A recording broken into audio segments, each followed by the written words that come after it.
All right, so time for challenge 16. Make sure that you've watched the last lesson on express routing parameters because this challenge is all about putting it into practice. To start off this challenge, I want you to head over to your console and you're going to type the letters RS while your NodeMon server is running.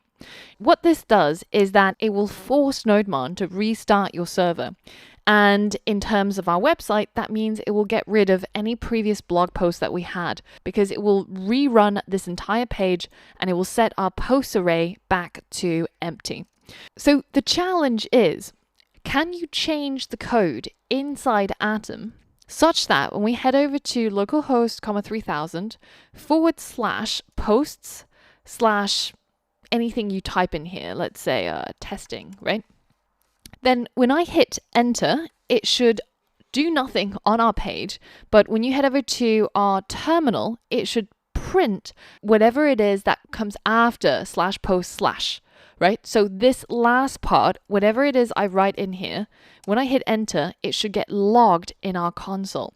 And this requires you to apply what you learned in the last lesson about route parameters and using Express.js to achieve this. So pause the video and complete the challenge now. All right, so there's only one hint for this challenge, and that is, remember that using Express, if you have a read of the documentation, you can see that whatever parameter you have in here, you can access it using request.params and then dot the name that you've put over here, right? So whatever it is, it has to be spelled exactly the same.